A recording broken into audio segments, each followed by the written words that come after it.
The Dallas Immigration Clash. The streets of downtown Dallas, Texas were anything but peaceful that afternoon. What started as a protest had erupted into a full-scale confrontation between two groups of American citizens, each fiercely defending their stance on the new government policy on illegal immigration deportation.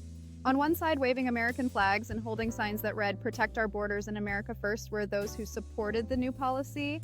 They believed the government was finally taking action against undocumented immigrants, enforcing laws that had been ignored for too long.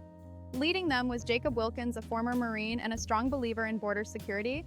On the other side, standing shoulder to shoulder with immigrants and holding signs like "No human is illegal" and "Deportation destroys families," were the protesters who opposed the policy. They argued that mass deportation was inhumane, breaking apart families and punishing people who had spent years contributing to American society. Their leader was Maria Castillo. Maria Castillo, a second-generation Mexican-American activist. The boiling point. The two groups had started their protests peacefully, each chanting and holding their signs high. But as the day wore on, the anger in the air thickened. "Go back to your own country if you don't like our laws," a man from Jacob's group shouted. "This country was built by immigrants. Maybe you should read history." A woman from Maria's side shot back. The shouting grew louder. Then someone threw a plastic bottle, hitting a man in Jacob's group. A push led to a punch, and a punch led to chaos. Within minutes, fists were flying, people were shoving, and signs were being ripped apart.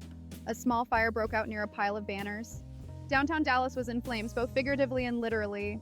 Police intervention sirens wailed as Dallas PD SWAT teams and riot police rushed in, clad in shields and helmets. Officers yelled for the crowd to disperse, but the protesters were too enraged. Some threw rocks and water bottles at the officers. Others, trying to flee, were caught in the chaos. The police, seeing no other option, fired tear gas into the crowd. The burning sensation sent people running in all directions, but still some resisted. Officers used batons and rubber bullets to force back the most aggressive protesters. Then the first gunshot rang out. No one knew who fired first, but suddenly a man collapsed, blood pooling beneath him. A second shot followed. Screams erupted as people ducked behind cars and ran for cover. In the chaos, 3 more people fell, 2 from Maria's group, 1 from Jacob's. The police escalated their crackdown, arresting dozens and pushing the remaining protesters back with force. By nightfall, the streets were littered with broken signs, burnt banners, and the echoes of a battle that should have never happened. Aftermath by morning news stations across the country broadcast the tragic events in Dallas. The White House released a statement condemning the violence, while politicians on both sides used the tragedy to push their agendas. Maria stood outside the hospital where her injured friends were being treated, wiping away tears. "We wanted to stand up for human rights, not die for them," she said to reporters. Jacob, now shaken, spoke from his home. "I never wanted violence. I wanted the law to be enforced. But now people are dead." And for what the Dallas riot became a dark chapter in America's immigration debate, a reminder that when a nation is divided, it is its own people who suffer the most.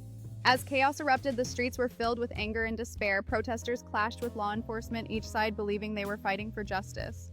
The sounds of shouting and sirens echoed through the neighborhood, amplifying the tension in the air.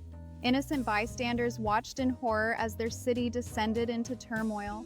In the days that followed, the community struggled to heal from the wounds inflicted during that dark time.